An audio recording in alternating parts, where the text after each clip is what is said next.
Back with another one. Today I'm going to give you a quick review and a few of my thoughts on Joker, Folie, Deux.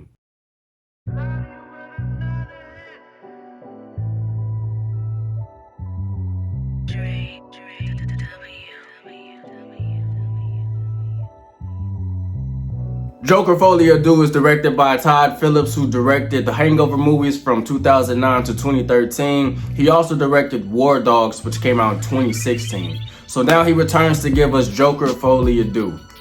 Joker, Folie, Deux picks up right where the first one left off. After the events of Joker, we see Arthur Fleck decaying in this dark, gritty version of Arkham. He ends up finding someone who is infatuated with Joker and things he did in the first movie.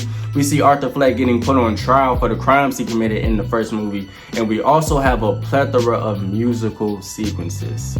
It's kind of hard to latch onto the direction they chose to go with this one, so I guess I'll start with the things I liked. Yeah, so visually, the movie looks good. The cinematography, production design, the lighting, and the score, they all draw you back into that familiar world that we were introduced to in 2019. Even though I really, and I mean really, dislike the musical sequences, and we'll get to that in a second, I will admit that they at least looked good. Joaquin Phoenix's performance was phenomenal. Again, we have that contrast of how he carries himself as Arthur versus Joker. He has an entirely different level of confidence when he's Joker, and that is the nucleus of this film. Arthur's defense attorney is trying to make the case that Arthur Fleck and Joker are two totally different people with two totally different personalities. So that courtroom trial verdict is the bulk of this film.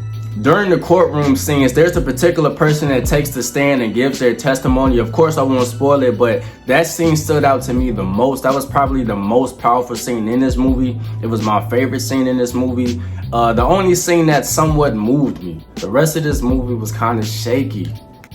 Alright, let's talk about the elephant in the room. The musical aspect of this film, I'm gonna tell you why it didn't work.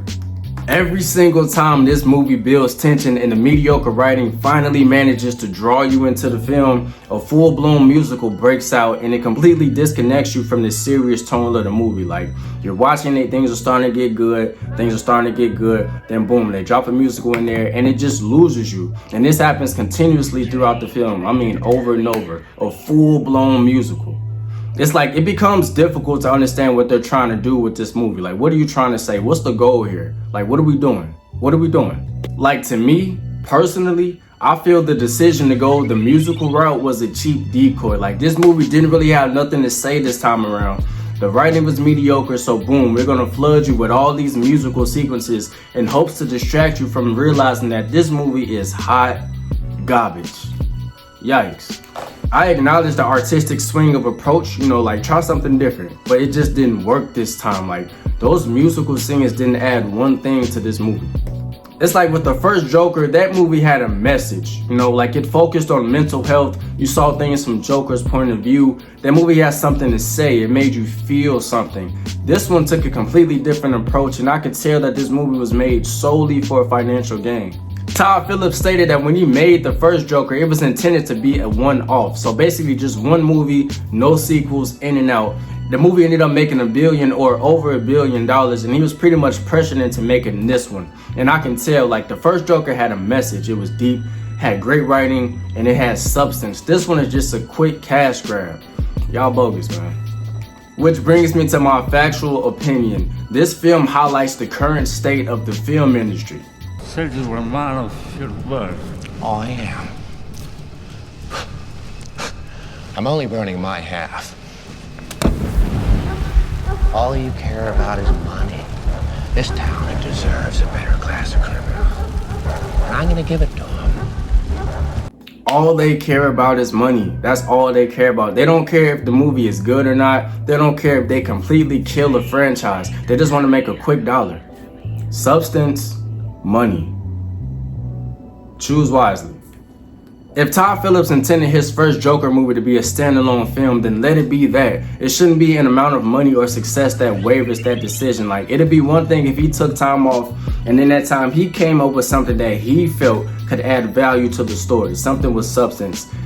If it's not going to be that, then leave it alone. Like, let him come up with something and bring it to you. Let him contact you. Don't throw money at him and force him out. It's the same thing with Matrix 4. Like, y'all are forcing these directors to make sequels and they do not turn out good.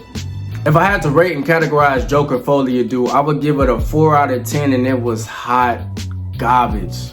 This is my first time putting the movie in the hot garbage category, and I hate it had to be Joker, but it is what it is, man. Like, and then the ending was bad too. Like, if you know a thing or two about the Jokers, they try to do something, but it doesn't really make sense. Like, why would you do that? That's honestly how I feel about this whole movie. Why would you do that? Joker Folie Deux, why would you do that? Got a couple fun facts for you today. In case you were wondering what Folie Deux means or where it comes from, Folie Deux comes from the 19th century French psychiatrists Charles Lessig and Jules Fauret. Now, I'm pretty sure I'm mispronouncing those names, but it's known as the Lessig-Fauret syndrome, and it depicts 2 or more people that share a common madness or delusion. So you can make whatever connection you want with that. Maybe it's Joker and Arthur, maybe it's Joker and his love interest in this movie. Leave it in the comments. And my last fun fact is that this is Joaquin Phoenix's first sequel in all of his career, so that ain't really turned out too good. Yep, so those are my thoughts on Joker Folie Deux. Have you seen it? If you have seen it, let me know what you thought about it in the comments. As always, thanks for watching. Thanks for supporting me. Please like and share. Don't forget to subscribe. And as always, I will see you on the next one.